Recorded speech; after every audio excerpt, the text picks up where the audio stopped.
van a presentar su charla, la segunda parte de la charla de los bitcoins, que, bueno, así que un aplausote gigantote.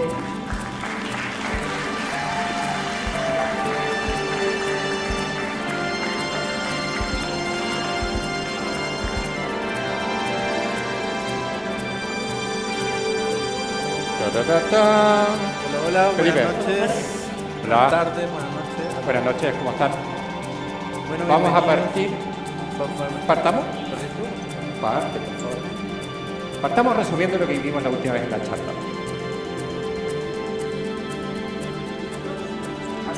Ah, no, tú tenés la... Para allá. Tú tenés la... Hace puntero. la parte cómica venía más tarde, Felipe, ¿no? Es para allá. Yo lo tengo. Ah, no tenemos un chico. Yo lo tengo. Magdalena, por favor. ¿Dónde está esa cosita? Muchas gracias, muy amable. Ya, Entendido. Bueno, Pásame el ya todo papelito. salió mal, así que no importa. Bueno, buenas noches, ¿cómo están? Eso es lo que vamos a hablar nosotros. Vamos a hacer la segunda parte de la charla que empezamos hace un mes atrás. Y bueno, quería contarles brevemente un poquito de lo que hablamos la vez pasada, como para los que no estuvieron, estén al tanto, puedan seguir la charla de hoy sin mayor problema.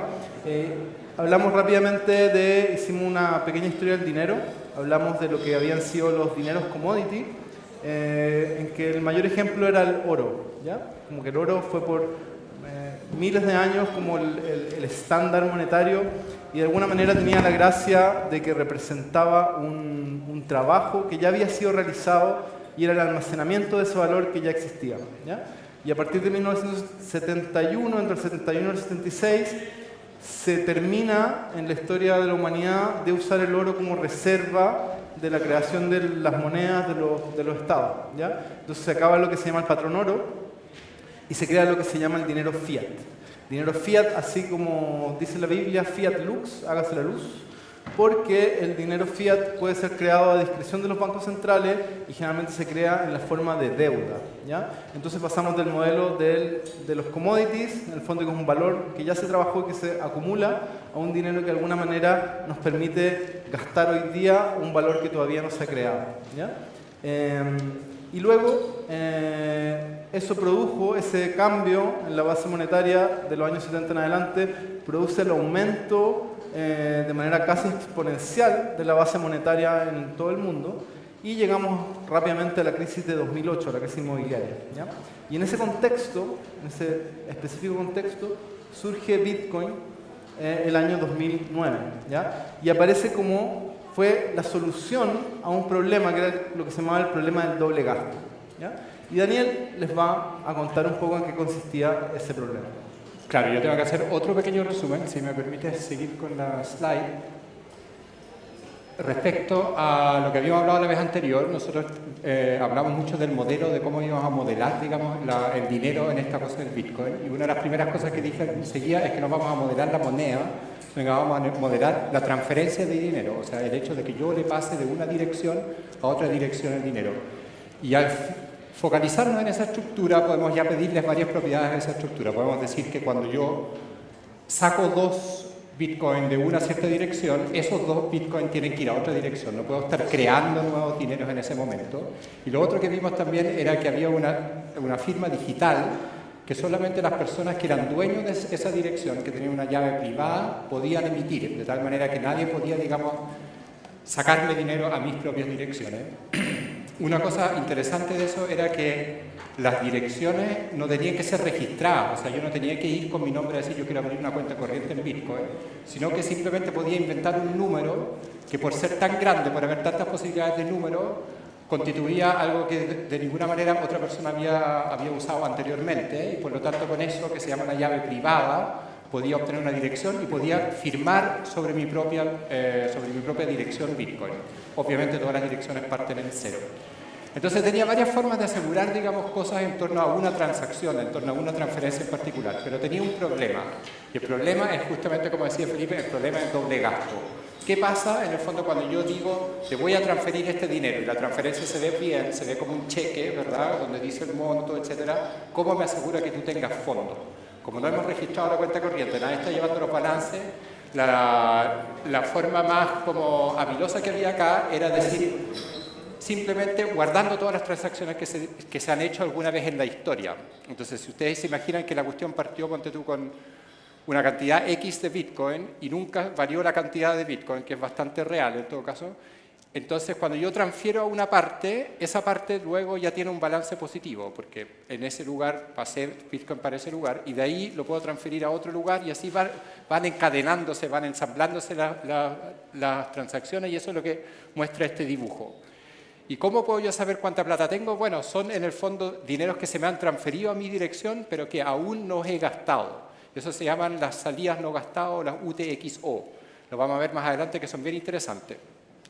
Y ahora lo que dijo Satoshi. Entonces, bueno, por un lado queremos tener ese registro de todas las transacciones habidas y por haber desde el momento de la incepción del Bitcoin para adelante, pero el problema que tenemos es dónde vamos a guardar ese registro.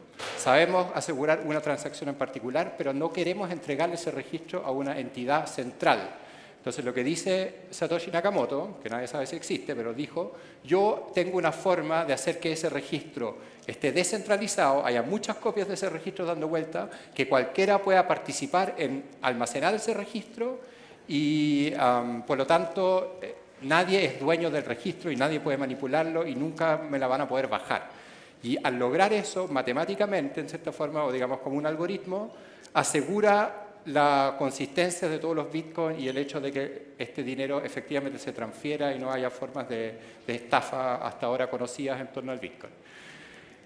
Para eso necesitamos centrarnos en este tema del registro de las transacciones y acá tienen un primer dibujo, una primera aproximación cualitativa de lo que es este registro. Primero, como les decía, una transacción se puede validar por sí misma, pero no sé si tiene fondo. Entonces lo que vamos a hacer es vamos a meter todas esas transacciones que se ven buenas, pero no sabemos si tienen fondo, las vamos a meter en una cosa que se llama mempool, que la está señalando acá Felipe muy bien. Y la idea es que esas transacciones no confirmadas las vamos a meter en lo que se llama la blockchain, que es, digamos, la palabra como clave, el buzzword de Bitcoin. Y una vez que están en la blockchain, van a estar validadas en el sentido de que tienen fondo. Y la otra gracia que va a tener la blockchain, y eso lo vamos a ver más en detalle, es que a medida que se van creando bloques de esa blockchain, los bloques que están más atrás, los bloques que pasan a estar en el pasado, están más asegurados que los otros. ¿Y cómo pasa eso? Porque en el fondo yo tengo que hacer un esfuerzo para crear un bloque, y si yo quisiera cambiar un bloque, las cosas están encadenadas de tal manera que si cambio un bloque de atrás, tengo que cambiar todos los bloques sucesivos. Entonces, digamos, el primer bloque lo puedo deshacer y rehacer, pero si me deshago un bloque anterior, tendría que rehacer los 3 bloques que siguen. Y así, de alguna forma, se parece un poco a la historia misma, o que no sé si han visto la película Volviendo al futuro. Mientras más atrás me voy, más cosas voy a tener que reinventar en torno a los bloques que vienen. Vamos a ver eso más en detalle en un momento. Lo otro que es importante, ya lo mencioné, es que se trata de una red Bitcoin. Cualquier persona... ¿Puedo pedir un poco más de silencio, por favor? Arriba, gracias. Es una red Bitcoin y en la red Bitcoin, digamos, uno sube un computador y ese computador tiene cierta funcionalidad para la red. Y acá ven las 4 funciones posibles. La verde es la billetera, la azul es el registro completo de transacciones, esta historia de todo lo que se ha hecho con el Bitcoin, todo lo que ha circulado. El naranjo es simplemente la forma de saber conversar con otro nodo. Y el negro, que es el más emocionante de todo, es el minero, que lo vamos a examinar más en detalle. Entonces, la idea es que cualquier persona que quiera puede asumir cualquiera de esas funciones en su computador. Ustedes se bajan un software, lo suben y son parte de la red Bitcoin. Ahora, la pregunta es, ¿cómo todos estos computadores logran un consenso en torno al registro de tal forma que todos los computadores contengan en esos nodos azules efectivamente toda la información y que vayamos agregando las transacciones por confirmar de manera consistente y distribuirlas en la red? De eso se trata ahora. Entonces, para resumirlo así en forma de punteo, ¿qué es lo que pasa? Yo con mi billetera, digamos, supongamos que yo ya tengo algunos bitcoins en una dirección, emito una transacción y le paso a Felipe un bitcoin. Eso es una transacción no confirmada todavía, nadie sabe si yo tengo realmente ese bitcoin, así que tiene que ir al nodo, se emite a la red. Los nodos con la blockchain primero validan que la transacción en sí esté consistente, que efectivamente yo sea el dueño de esa dirección, cosas por el estilo. Después, el nodo minero elige del mempool de las transacciones por confirmar un conjunto finito. ¿Cuántas transacciones caben en un bloque? Como 4.000 más o menos. Como 4.000 más o menos. toman esos 4.000 que ellos pueden elegir libremente y crean el nuevo bloque, y eso lo vamos a ver bien en detalle. Luego se lo pasa de vuelta a los nodos que tienen toda la blockchain, y esos nodos ahora sí miran acaso de todas las transacciones del bloque corresponden a salidas no gastadas, o sea que efectivamente la gente que está mandando dinero tenga fondos para hacerlo. Y si está todo validado, rápidamente emiten la nueva blockchain, que le agregan, digamos, el nuevo bloque a la blockchain, emiten la nueva blockchain a otros nodos de tal forma que se genere un consenso y que todos tengan la misma blockchain. Vamos a ver que eso puede generar ciertos desajustes, pero al final tiende a estabilizarse. Daniel, dime. Sí, un poco la gracia del blockchain sería que es inmutable, porque no se puede modificar. Exacto. Una vez que tienes la blockchain, vamos a ver por qué en el fondo también no podemos destruir esos, o sea, manipular esos bloques más adelante. Y luego en la billetera yo me doy cuenta que mi transacción ha sido confirmada porque se ha agregado mi transacción a la blockchain y por lo tanto se considera seguro el hecho de que yo haya transferido el dinero y la persona que la recibe puede, por ejemplo, cambiarlo por dinero físico, fiat, como dice el colega. Necesitamos entrar más en detalle con el tema de la blockchain, porque yo lo que dije en el fondo es que si logramos que cueste un poco armar este bloque, los bloques hacia atrás que están encadenados van a estar cada vez más seguros, porque habría que rehacerlo. ¿Y cómo está ese tema? Vamos a volver un momento atrás a un concepto que se llama el sello de una información. Y lo que pasa ahí es que si yo tengo un conjunto de información, por ejemplo un archivo, yo le puedo calcular una especie de resumen, como un dígito verificador, como en el carnet de identidad, le calculo lo que se llama en inglés un hash o un sello. Y la gracia de ese sello es que si alguien manipula algo en la información, el sello cambia. Y cambia de manera completamente aleatoria. O sea, si yo cambio un poco la información, no cambia un poco el sello, sino que cambia completamente, es impredecible. Y también, si yo tengo un sello, es imposible deducir qué información podría haber generado ese sello. Así que el sello es solamente algo que va asociado a la información para saber que no ha sido mutada.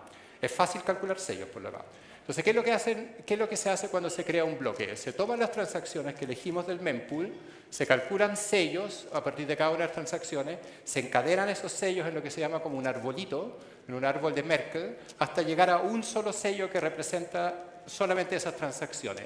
Y ahora viene la parte más encachada. Y tomo el sello del bloque previo. Al tomar el sello del bloque previo, en el fondo estoy asegurando de que todo el pasado que yo tengo, si alguien me lo cambiara, me cambiaría ese sello del bloque previo y por lo tanto me cambiaría el sello del bloque nuevo. Así que si yo cambio algo en un sello más antiguo, tengo que recalcular más sellos. Por ahora es fácil calcular sellos, pero vamos a ver que no es tan fácil.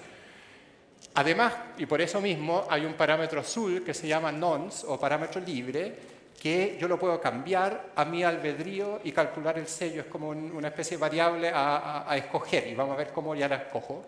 Y finalmente tomo esos 3 sellos de arriba y calculo el sello final y con eso tengo el sello del bloque. Acá abajo de nuevo un dibujo donde ustedes ven que cada bloque influye, se encadena en los sellos de tal manera que el sello del bloque último contiene toda la historia hacia atrás, contiene esa inmutabilidad. Eso. Ahora, como yo les dije, tengo varias cosas que tengo que elegir, ¿no? Yo tengo que saber cuál fue el bloque anterior y para eso hay una regla de consenso que dice yo tengo que tomar la cadena más larga. Todas las personas que agregan los bloques lo agregan como a la cadena más larga. Está ese parámetro libre que lo vamos a ver enseguida, pero justamente ese que nos lleva al siguiente concepto clave del Bitcoin que se llama Proof of Work, que es como vamos a dificultar más la creación de este sello, mucho más. Y las transacciones que se eligen del mempool libremente, pero vamos a ver que hay criterios que a los mineros, que son los que al final de cuentas producen estos bloques, les convienen más o menos. Entonces tenemos esos 3 parámetros que vamos a ir viéndolos un poco en detalle. ¿Qué es la Proof of Work? La Proof of Work, en definitiva, simplemente consiste en calcular el sello para un determinado bloque, variando ese parámetro libre una y otra vez hasta obtener algo en particular. Como yo les dije, cuando yo calculo un sello, no sé qué número me va a salir, no sé qué es lo que va a resultar. Entonces, lo que hacen es que exigen que el resultado del sello sea un número, por ejemplo, pequeño. Entonces, yo calculo un sello, me sale muy grande, tengo que cambiar el parámetro y calcular de nuevo. Y así calculan y calculan y calculan, variando muchísimo. Ahí pueden ver que calculan 10 elevado a 19 hash por segundo actualmente, y ahí hay todo un tema como de gasto energético asociado al Bitcoin. para efectivamente cumplir, de tener un sello bonito, si ustedes quieren, un sello que cumpla ser menor a un cierto valor objetivo. Y entonces tenemos lo que se denomina que hay skin in the game, porque la persona que calculó ese sello invirtió tiempo, invirtió esfuerzo, no es que sea difícil, pero invirtió energía, digamos, echando a andar el computador, calculando miles de sellos, hasta obtener ese sello, así que a él le interesa que ese bloque que creó forme parte de la autenticidad del blockchain y que las cosas continúen. Entonces, eso es interesante. Entonces, es difícil de lograr, pero es fácil de validar, porque una vez que tengo el sello y ya me fijaron el parámetro, es un cálculo y obtengo el sello de nuevo y puedo ver si ha sido maleado o no. Veamos más en detalle qué son estos mineros. Los mineros, entonces, efectivamente son estas personas que crean los bloques y para eso tienen que lograr resolver este puzzle del proof of work. O sea, tienen que variar ese parámetro libre hasta obtener un sello lindo, un sello suficientemente pequeño. Ahora, ¿qué es lo que reciben los mineros? A cambio, por eso, reciben dos tipos de premios. Uno es que este es el único momento en el cual, en el fondo, yo permito que una transacción haga emerger Bitcoin. Acá se crean Bitcoin nuevos, por eso se les llama mineros, porque ellos en realidad lo que hacen es crear nuevos Bitcoin, los sacan como de todo este algoritmo, porque si no, todo el resto son puras transferencias de suma cero, digamos, del paso de un lado para el otro, para el otro. Y lo otro es que cada transacción, si ustedes quieren, tiene una pequeña parte que se va hacia el minero, digamos. Yo digo, yo le voy a pasar 2 Bitcoin a Felipe, entonces en realidad yo saco 2.1 de mi billetera y el 0.1, que es mucho menos, pero el 0.1 va a ser una comisión para incentivar que me incluyan la transacción en el bloque. Entonces acá ustedes pueden ver que hay una especie de mercado en torno a las transacciones y personas que tienen mucho interés en que sus cosas sean validadas van a aumentar esa comisión. El premio también es una transferencia y por lo tanto va a ser solamente válido si el bloque sigue en la blockchain y por lo tanto por eso es que a los mineros les conviene esto de que las cosas se vayan encadenando en una blockchain bonita. No les conviene que no se cumpla esto de la cadena más larga. Obviamente acá hay una competencia, el que logra resolver este puzzle primero crea el nuevo bloque que típicamente es incluido en la blockchain y por lo tanto lo que hay que hacer es calcular muy rápido y para lograr eso los mineros lo que hacen es que se asocian en grupos de mineros que están resolviendo el problema en particular en conjunto. Allá arriba ven una granja de minería que está en Islandia. Hoy día existen computadores especializados para hacer la minería de Bitcoin y son máquinas que trabajan, o sea, son data centers, digamos, de la envergadura de lo que tiene un Google, un Facebook. Están consumiendo muchísima energía y es un negocio serio, digamos. O sea, hay metido mucho dinero en ser minero. Acá tienen un gráfico en torno a cómo se van distribuyendo estos grupos de mineros en cuanto a su éxito. Porque lo que pasa es que si hubiera una preponderancia de un grupo de minería que en el fondo siempre se llevan los premios, podríamos volver, digamos, un sistema centralizado. Esos mineros tendrían demasiado poder. Y por lo tanto acá ven cómo se ha repartido dinámicamente hoy día el poder de la minería en 10 grupos o más de eso y ninguno tiene la preponderancia como para arrancarse con los tarros, como diríamos en chileno. Esta me gustaría saltármela. ¿No había un reloj por ahí, Magdalena? No, ya no lo tenemos. Ya no hay reloj. Bueno, este es un poco el tema del dinamismo, donde se demuestra que la cadena más larga, porque ¿qué es lo que puede pasar? Que en el fondo se crean 2 bloques simultáneamente, uno se crea acá en Chile y el otro se crea en Indonesia, por ejemplo. Otra persona mina y los bloques más o menos aparecen al mismo tiempo. Entonces, por ese lado, las blockchains locales que están más cerca van a agregar bloques diferentes. Pero ¿qué es lo que va a pasar? Que al final, sobre esas 2 versiones de cadenas de bloques, se va a crear uno nuevo y finalmente uno va a ganar probablemente a hacer la cadena más larga y entonces hay un bloque que por un tiempo fue parte de la cadena, pero luego se pierde, que son bloques huérfanos, exacto. Y acá está un poco la gráfica, no sé si se alcanza a ver cuántos bloques huérfanos típicamente han habido en la historia del blockchain y son pocos. O sea, en el fondo se produce esta situación y después vuelve a converger. Se resuelve solo. Exacto, se resuelve solo. Ahí dice resuelve forks espontáneo. Justamente de eso le va a hablar un poco también el Felipe, cómo se logra eso, porque hay unos parámetros globales de Bitcoin que hacen que esa dinámica funcione muy bien. Sí, bueno, me gustaría como quería presentar esta lámina un poco porque van a calzar un poco lo que les voy a contar después, pero básicamente la emisión de Bitcoin, la cantidad de dinero que se está creando, depende de esta recompensa que se le está pagando a los mineros por procesar las transacciones.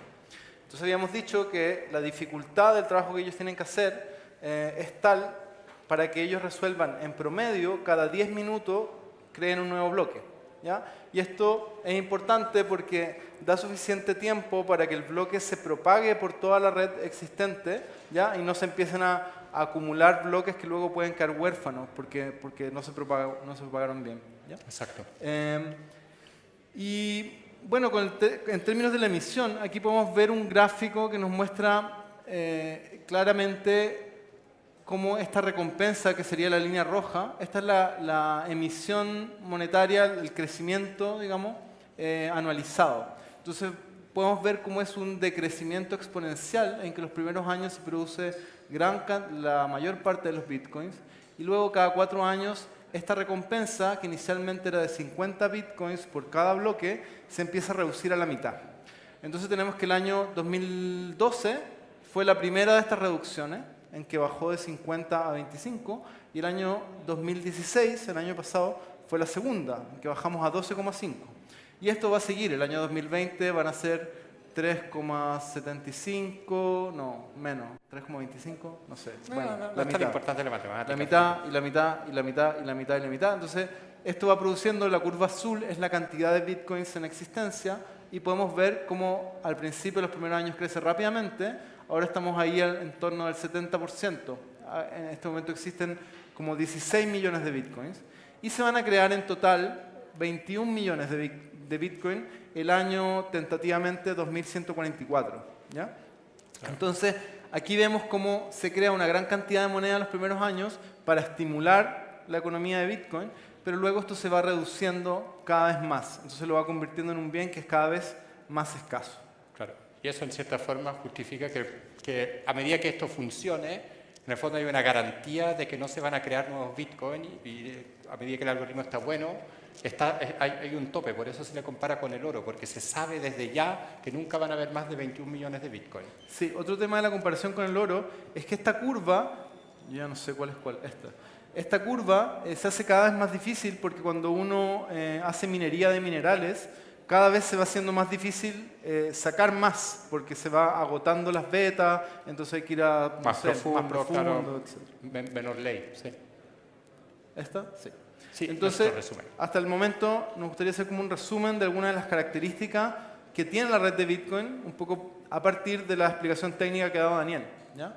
Entonces, tenemos que es seguro, ¿ya? Y esta seguridad viene de la criptografía que lo respalda, pero también viene de la red de mineros, que es una de las redes computacionales más grandes que existe, es la más grande que existe en el mundo, órdenes de magnitud mayor que los 500 supercomputadores más grandes del mundo. Claro. Es una red transparente, quiere decir que yo puedo en realidad ver en cualquier momento todas las transacciones están libres en Internet, ustedes pueden revisar y ver qué transacciones se hicieron el año pasado, etcétera, etcétera. No les va a decir quién las hizo, por lo tanto es anónimo, como es el punto 4, pero al menos ustedes pueden tracear en el fondo qué camino tomó el dinero, de una dirección a la otra. Es una red abierta, lo que quiere decir que cualquiera puede participar, no hay que inscribirse, no tiene que ser aprobado por nadie, cualquiera con el interés, las ganas y el conocimiento puede participar. Es auditable, queriendo decir que tenemos para empezar el registro de transacciones, o sea, podemos ir hacia atrás en la historia, pero también el código, que es el código fuente, digamos, los programas son todos de código abierto, ustedes pueden ver cómo funciona Bitcoin, está todo, digamos, puesto a merced de las personas, incluso puedes, digamos, crear un nuevo código e intentar crear un nuevo Bitcoin a partir del antiguo. Es distribuido, que tiene que ver con la red peer-to-peer, entre pares, que es lo que está ahí, y eso significa que no es censurable, ¿ya? Porque en el fondo si alguien quisiera censurar o atacar Bitcoin tendría que destruir cada uno de los más de 100.000 nodos que existen hoy día que tienen la copia completa de todo el historial de transacciones. Claro, acá estamos llegando más a los temas políticos, no sé si vean, es distribuido, es anónimo, es sin fronteras, quiere decir que si yo tengo un computador en Internet y me invento una llave privada y empiezo a a transferir Bitcoin, esos Bitcoin los puede tomar una persona en cualquier nación, digamos. Cualquier lugar que haya internet, esto funciona. Yo no necesito abrir ninguna cuenta corriente, demostrar ningún sueldo, nada. Inmediatamente puedo participar de una economía sin frontera. Sí. Y finalmente, sin inflación, aunque esto es discutible, hay una inflación inicial, pero esta inflación está decayendo constantemente y eventualmente se va a convertir en una moneda deflacionaria, que se llama. Exacto. ¿Okay? Entonces, bueno, ahora quería pasar un poco a otro tema, que un poco porque estamos como en ciertos días, no sé si alguien ha visto el precio del Bitcoin hoy día, ¿han escuchado algo? Ya, hoy día, esto lo hicimos hace 2 días atrás, y estaba en $11.700 por Bitcoin. Hoy día llegó como a 16.000, ¿ya? Y cuando hicimos esta charla hace un mes estaba en 7.000, ¿ya? Esto no es normal en ninguna parte, ¿ya? O sea, no hay nada que crezca como esto. Entonces uno se pregunta, ¿es una burbuja? ¿Ya es sostenible esto? Entonces un poco, yo no les puedo dar una respuesta, un poco les puedo compartir ciertas herramientas como para que ustedes puedan tomar ciertas, como encontrar la respuesta ustedes mismos, que también creo que tiene que ver con la idea de Bitcoin, ¿ya? Que en el fondo uno no tiene que confiar, sino que uno tiene que verificar. Claro, la charla acá se trata de explicarles cómo funciona Bitcoin y ahora vienen un poco las consecuencias de lo que hemos explicado, de por qué podría o no podría bajar o subir el precio. Ahí les van a explicar un poco la historia también hacia atrás. A ver, voy a ir un poquito hacia atrás. Si se fijan eso, después vamos a hablar. Esta fue la gran burbuja de 2013, ¿ok? Que se ve acá como chiquitita en relación a donde estamos hoy en día. Hoy en día estamos en realidad como por allá arriba, ¿ya? 2 días después. Bitcoin a lo largo de su historia ha producido periódicamente estos crecimientos irracionales, exuberantes, parabólicos o burbujas, como se les quiere llamar. Este es el caso, por ejemplo, en 2013, venía estabilizado desde hace más de un año en torno a los $5 y empezó a crecer, y llegó hasta los $260 y luego colapsó como hasta los $60, ¿ya? Luego, unos meses más tarde, la segunda burbuja 2013, se ven ese pic que hay allá, es ese que está acá, ese chiquitito que está acá, se había estabilizado en torno a los $80-100 y empezó a subir en diciembre de 2013 y llegó prácticamente hasta los $1.200. Y luego colapsó y siguió colapsando y llegó prácticamente a los $200-250, ¿ya? Esto es algo que ha ocurrido ya en la historia varias veces. Aquí tenemos la misma escala, pero en una escala logarítmica, que nos permite como mirar un poco mejor y comparar en los casos de bienes o estos casos que suben exponencialmente, ¿ya? Esta primera de acá fue una burbuja que se hizo en 2011, que esta fue la primera gran burbuja y probablemente sea la más grande de todas las que se producido en Bitcoin. Acá subió desde $0,5 o menos, ya que estaba acá, prácticamente hasta 30. Eso es, ¿cuánto es? Como 60 veces. 60 veces. 60 claro. veces, ¿ya? Y pueden ver cómo se ve clarita acá, ¿ya? Que esto es una burbuja. Esta fue la primera de 2013, esta fue la segunda de 2013, ¿ya? Y hoy en día estamos aquí. Aunque en realidad 2 días después estamos un poco más arriba, estamos como por ahí. Y si vemos esto así a simple vista, todavía no se ve como el comportamiento vertical que se produce acá y acá. Yo diría que con los últimos 2 días ya se vería que estamos empezando acá como a subir en la parte inicial de la curva. Otra cosa que podemos fijarnos acá es que en ningún momento, ¿ya? A pesar de estas burbujas temporales, el precio ha continuado en una tendencia al alza constante, ¿ya? Otra cosa y por ejemplo, en sus caídas, en sus colapsos, nunca ha bajado más que el pic de la burbuja anterior, ¿ya? Entonces esto va en un constante crecimiento. Otra cosa que podemos percibir acá es que hay un ciclo, ¿ya? Acá, esta fue en 2012, yo les conté que fue la primera reducción de la recompensa de los bloques, ¿ya? En que se disminuyó de 50 a 25 bitcoins por bloque. El premio que reciben los mineros. Claro. Y acá en 2016, acá fue la segunda, ¿ya? Entonces podemos darnos cuenta que de alguna manera estas burbujas empiezan a responder a los ciclos de 4 años de reducción de la emisión. Porque Bitcoin se hace más escaso, por lo tanto empieza a generar... es un bien inelástico en su oferta en relación al dinero fiat que se está produciendo constantemente. No, el otro. ¿Ya? Entonces quiero entregarles 2 patrones que creo que de alguna manera ayudan a explicar esto. Uno es el patrón del ciclo de la sobreexpectación, o el Gartner Hype Cycle, ¿ya? Y que esta es la representación gráfica de los procesos de madurez de las nuevas tecnologías y que generalmente parte con el inicio de una nueva tecnología en que genera una cantidad de expectativas nuevas y que nos va a cambiar la vida y el mundo y todo, y llegamos a un pic de expectaciones infladas, ¿ya? Y en que nos empezamos a dar cuenta que esas promesas no se materializaron tan rápida o las primeras implementaciones fallaron, ¿ya? Entonces empieza a caer y llegamos al abismo de la desilusión cuando decimos no, esto fue solo una ilusión, no sirvió de nada. Y luego de a poquito algunas implementaciones empiezan a dar fruto, ya empezamos a encontrar nuevas aplicaciones y viene como una curva de la esperanza, por llamarlo de alguna manera, y hasta llegar como una meseta de la productividad, que en el fondo es como encontrar el punto medio, ¿ya?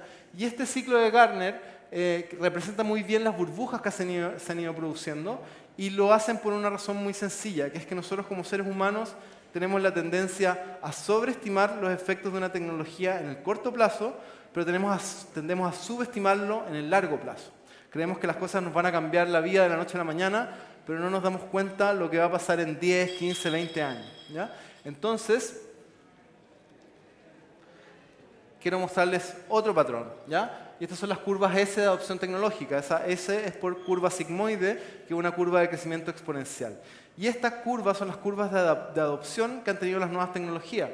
Entonces podemos ver, por ejemplo, los microondas, ¿ya? Esta fue su curva de adopción, bien radical para arriba. O los VHS, o el Internet, o el teléfono celular, o la televisión a color, ¿ya? Esta curva de adopción ha sido prevalente en todas las tecnologías. La única diferencia es que antes las curvas eran mucho más suavizadas y cada vez se van haciendo más pronunciadas, ¿ya?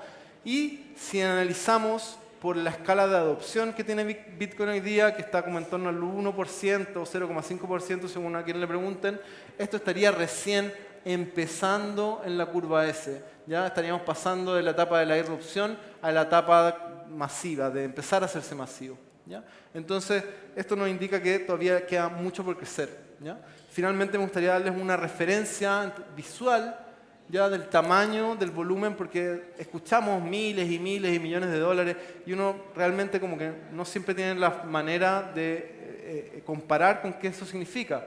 Entonces, esto solía ser, estos 3 cubitos bien chiquititos, solía ser la representación de la valorización de todo el mercado de las criptomonedas, ¿ya? Hoy en día, como Bitcoin subió tanto estos días, podría decir que esto significa, toda esta es la valorización de Bitcoin, ¿ya? Pero esta es la valorización del oro, ¿ya? Entonces pueden ver cuánto más grande es la valorización del oro que existe hoy en día en relación a lo que son las criptomonedas, ¿ya? Esta es la valorización de los mercados accionarios en el mundo y esta es la valorización de las propiedades, ¿ya? Del real estate. Estas son las propiedades residenciales, los bienes raíces residenciales, esos son las propiedades agrícolas y las propiedades comerciales, ¿ya? Entonces, pues, acá ni siquiera estoy metiendo la visualización de la deuda ni de los mercados de derivados, porque eso no cabrían en la página. Pero eso les puede dar una idea, ¿ya? De que todavía, si Bitcoin realmente cumple su expectativa de convertirse en el nuevo dinero, en la revolución de las finanzas, esto todavía tiene muchísimo, muchísimo por crecer, ¿ya? Finalmente, ya un poco para empezar a cerrar la charla, quería decirles que desde mi perspectiva, Bitcoin, a diferencia del dinero fiat, que es un dinero que se crea como deuda y por lo tanto es un dinero que nos incentiva a gastar, ¿ya? Toda la economía hoy en día en el mundo occidental o en casi todo el mundo está basada en el gasto, ¿ya? Nosotros tenemos que gastar para que la economía funcione y se mueva y crezca y podamos, ¿ya? Y ese es un modelo que es un dinero que como se crea como deuda, estamos gastando un valor que no ha sido creado, ¿ya?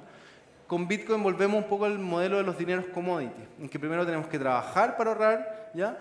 Y luego vamos a poder tener un capital para invertir y para gastar. Y eso es lo que nos incentiva a pensar en el largo plazo, no en el corto plazo. Por ejemplo, yo les quiero contar, yo hace 3 años atrás me compré un libro y por comodidad usé Bitcoin, ¿ya? Ayer se me ocurrió revisar lo que me costó ese libro en Bitcoins, ¿ya? Y es el libro más caro que me he comprado en toda mi vida, ¿ya? Me costó como $1.500 ese libro. Así que créanme que voy a tratar de no volver a comprar por el momento nada con Bitcoin, ¿ya? Yo los voy a querer guardar porque yo tengo la expectativa que en 4 años más, cuando se vuelva a producir otra reducción de la recompensa de bloque, se va a volver a producir otra nueva burbuja, ¿ya? y esto va a volver a subir un nuevo orden de magnitud más. Y finalmente, lo otro que les quiero decir, desde mi perspectiva, Bitcoin no es un esquema para enriquecerse fácilmente, ¿ya? Aunque para mucha gente sí puede que lo sea, ¿ya? Con mucho riesgo. Para mí Bitcoin es una opción para salirse del sistema financiero actual, ¿ya? Que está controlado tanto por gobiernos como por corporaciones, y de alguna manera retornarle el dinero a las personas, ¿ya? Yo con el dinero en efectivo, yo puedo hacer una transacción con mi amigo Daniel, ¿ya? Le puedo dar un billete y nadie se va a enterar, ¿ya? Es una cosa privada entre nosotros, ¿ya? Pero con el dinero que está en sus cuentas, en sus transferencias bancarias, en sus tarjetas de crédito, eso no es así. Eso es un sistema en el cual solamente cierta gente tiene acceso, ¿ya? Y esa gente puede tener acceso por distintas razones, ¿ya? Depende de las situaciones políticas y económicas de los países, ¿ya? Pero de alguna manera, utilizando Bitcoin, uno ya no necesita depender de nadie más. Y eso es lo que a mí personalmente me atrae. Gracias, Felipe. Gracias por escucharnos la charla sobre Bitcoin. Tal vez como coda les comento que mis motivaciones son muy diferentes. Digamos, a mí me interesa el Bitcoin por el lado del algoritmo, de la matemática, y me vi desafiado, digamos, a entender Bitcoin y a producir, digamos, conocimiento para mí mismo y después compartir el conocimiento con ustedes. Y ese viaje de cómo yo produje ese conocimiento lo he guardado acá como forma de bibliografía con muchos punteros, así que si alguien quiere leer más sobre Bitcoin, mucho más, lo puede hacer en esa dirección que también les entregué en los papeles. Muchas gracias.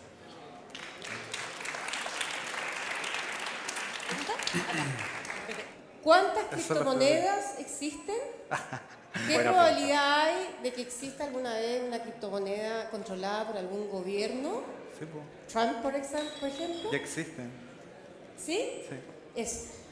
Hay miles, porque un poco la gracia de esto es que cualquiera puede agarrar el código. Son programas de código abierto, desarrollo de código abierto, entonces cualquiera puede copiar, va al GitHub, copia el proyecto, hace un fork y crea una nueva moneda y le puede modificar los parámetros. En vez de 10 minutos pueden ser 5, en vez de 50 cada 10 minutos pueden ser 100. ¿Ya? Entonces hay miles y miles y crean, porque en el fondo se han dado cuenta que como que se creó como una moda, digamos, empezó a surgir y se hace un dinero. Pero hace poco salió en los diarios la información que Maduro quería crear un petro para Venezuela. Sí.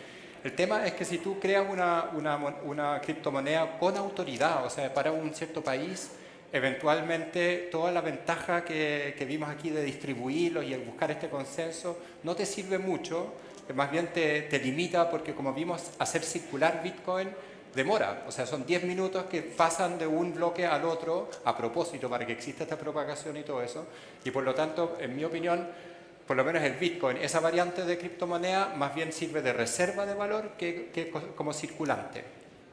Yo pienso que van a existir varios intentos de bancos centrales, de países que van a tratar de sacar sus propias versiones, pero yo creo que no tienen cómo competir. Más allá que obligando a la gente porque lo van a convertir en moneda legal en los países, porque en el fondo toda la gracia de este sistema es que precisamente no es controlado por terceros y que no hay que confiar en nadie. Entonces, que un gobierno haga una criptomoneda es como un oxímoron desde mi perspectiva. Acá. Sí. Por favor. En corto y en sencillo, yo no vi la charla anterior. ¿Cómo compro yo un Bitcoin? ¿De dónde tengo que pagarlo? ¿En dólares? ¿Dónde tengo mi plata? ¿A quién se la paso? O sea, ¿cómo se transforma? ¿Cómo adquiero yo un Bitcoin gastando plata mía? Obvio. Eso. ¿Se entiende la pregunta? Yo bueno, en general, esto, de partida siempre me gusta decir que es algo súper riesgoso y que nunca utilicen más dinero del que están dispuestos a perder, porque estas cosas siempre podría pasar algo desconocido, ¿ya? Pero el mecanismo muy simple. Acá en Chile hay casas de cambio, se pueden llamar centros de cambio, mercados de Bitcoin funcionando. Hay 2 o 3 importantes que usted sencillamente se inscribe, se registra y tiene una plataforma en que puede comprar y vender con otros usuarios o con la misma empresa que lo ofrece. Yo personalmente tiendo a preferir un lugar que se llama Local Bitcoins, ¿ya? Y que en el fondo lo único que hace ese lugar es poner en contacto gente que quiere vender con gente que quiere comprar. Entonces usted se pone de acuerdo y generalmente se hace una transferencia a través de transferencia electrónica o puede ser de una manera presencial por cambio de dinero. La única desventaja es que comprándolo acá en Chile uno paga una prima un poquito más alta, ¿ya? Si tiene acceso a hacer transferencias internacionales, se puede suscribir en alguna de los casas de cambio internacionales que existen y usted envía su dinero a través de una transferencia internacional bancaria que generalmente se demora unos días. Y luego ahí también, depende del sitio en particular, usted tiene una interfaz con la cual puede comprar y vender o poner distintos tipos de órdenes. Sí, es igual que en una bolsa de comercio en que hay oferta, en que gente está dispuesta a vender a tal y los valores se van marcando cuando se produce una transacción, va quedando registrado ese precio. Bueno, partiendo porque el Bitcoin fue, entre comillas, la primera moneda que se creó virtual. ¿Dónde está? Y que ahora están haciendo también rivalidades del Bitcoin, como el Ethereum, también está el IOTA, el Bitcoin Cash, que se separó hace poco de la Bitcoin también. Sí. Y Bitcoin en realidad es una red que solamente está, por decirlo así, solamente está Bitcoin. No hay como moneda, no sé, a ver, ¿cómo lo explico? Es como 1.000 pesos, 10.000 pesos, 20.000 pesos. Solamente hay un valor para una Bitcoin. Y No. entonces, ¿cómo esta red se va a expandir? Si llega a un máximo que son 21 millones y en algún momento va a haber una capitalización de mercado que incluso ya existe en China, que está como el 50% de los mineros. Y tienen un mercado cerrado, o sea, casi no lo venden internacionalmente. Entonces, va a llegar a un límite de precio, pero también podría ser que otra criptomoneda la alcance o que incluso la sobrepase en valor de dólares o en utilidad, porque su red... ¿Cuál es tu pregunta, perdón? ¿Cuál es tu pregunta en Sí, definitiva? yo la entendí. Que si yo la entendí. podría haber otra criptomoneda... Por supuesto, podría haber muchas criptomonedas. De hecho, es No, lo no. mismo con la comparación No, con el oro. o sea, que sea más rentable y que su red llegue a tener mayor conveniencia que la Bitcoin. Y se Ya. pueden comprar más cosas que con la Bitcoin. Yo creo, o sea, teóricamente la respuesta es sí. ¿Ya? En teoría, si aparece, como te digo, cualquiera puede crear una y modificar los parámetros. Entonces hoy día es un juego como de selección natural, digamos, como que la más fuerte, la mejor, es la que va a sobrevivir. Pero Bitcoin en particular tiene un caso que es lo que se llaman el network effect. ¿Cómo se traduce eso? El efecto de red. Potencia por efecto de Que en red. el fondo, como fue el primero y es la más conocida, ¿ya? Y es la que ha ganado más importancia y reconocimiento, es la que está hoy en día la que está en el primer lugar. Pero hay otra cosa que es importante, que en estos 9 años de historia, la red de Bitcoin ha movido miles de millones de dólares en valor y ha resistido todo tipo de ataques. Claro. Entonces eso también te da una confianza que hoy en día es la más segura. Muchas otras, como no han sido tan populares, por lo tanto no han guardado tanto valor, realmente no sabemos qué tan seguras pueden llegar a ser o si su propuesta de valor realmente es única, interesante o especial. Sí. No, tal vez también bien cortito, pueden haber otras criptomonedas que tienen otro énfasis, digamos, no necesariamente quieren convertirse en acumular valor, sino que tal vez quieren ser un buen circulante. Priorizan más bien que sea fácil hacer una transacción, que se puedan hacer muchas transacciones al mismo tiempo, y sin embargo no pretenden convertirse en un oro, en algo que sube de valor todo el tiempo. Entonces hay distintas estrategias según qué es lo que se quiere lograr también al introducir una nueva criptomoneda. Primero, hay un alcance que preguntaron que creo que no se respondió y que creo que no se ha entendido bien.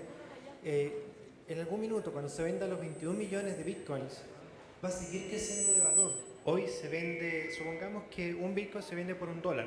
Sí. Cuando se terminen de vender los 21 millones, supongamos que esté a $100, pero va a ser un bien escaso, por lo tanto los que quieran comprar un bitcoin ya no van a pagar $100, van a pagar 150 un año y el próximo 200, así que tú en vez de comprar un Bitcoin vas a comprar un centavo de Bitcoin y el año siguiente un milésimo de Bitcoin por el mismo precio y siempre va a seguir subiendo de precio. Sí. Que eso creo que es súper importante porque creo que lo entendí o lo subentendí en la pregunta que se hizo. La segunda, o sea, ahora mi pregunta, perdón, corríjame si me equivoco con lo que dije. Yo creo que... No, tienes razón. No o sea, sé, la eso emisión depende. es limitada. Ah, ya no podemos hablar. La emisión es limitada.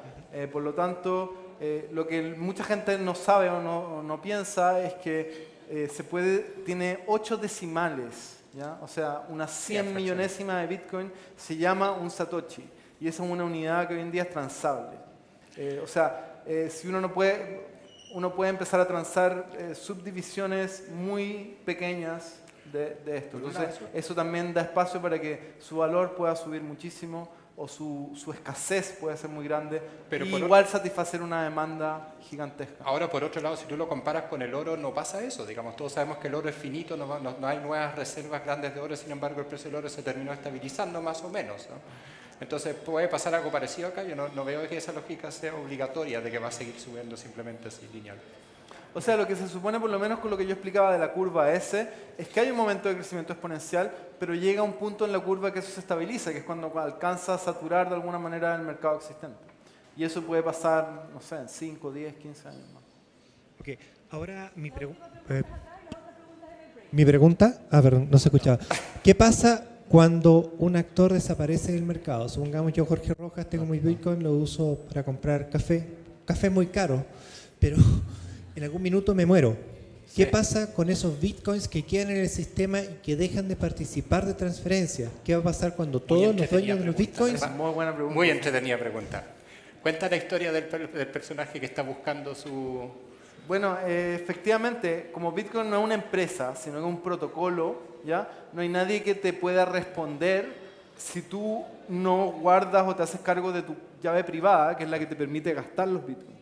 Entonces tú al momento de morirte, no hiciste algún sistema en que esa llave privada quede a tus descendientes o a las personas que tú quieras, sencillamente esos bitcoins van a quedar, es como si se destruyeran en la práctica.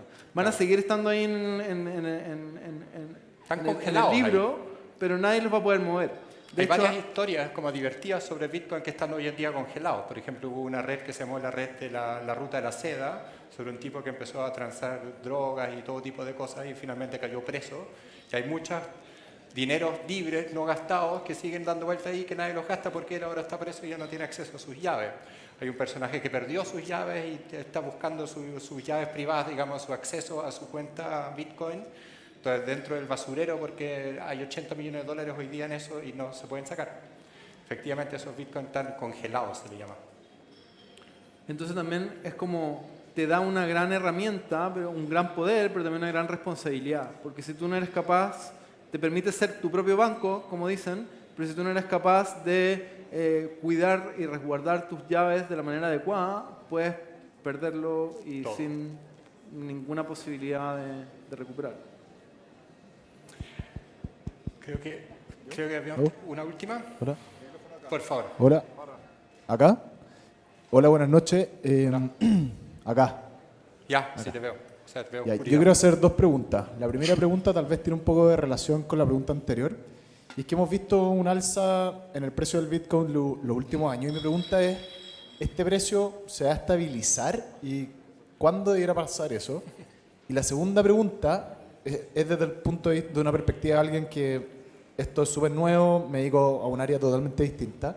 Entonces la pregunta concreta es, ¿ustedes me recomendarían invertir / ahorrar en Bitcoin en la actualidad en el contexto de que estamos probablemente en una burbuja? Bueno, yo un poco lo que quería mostrar con la parte que yo hice en la charla y que en el fondo las consecuencias que quería que ustedes sacaran es que estas burbujas se producen periódicamente.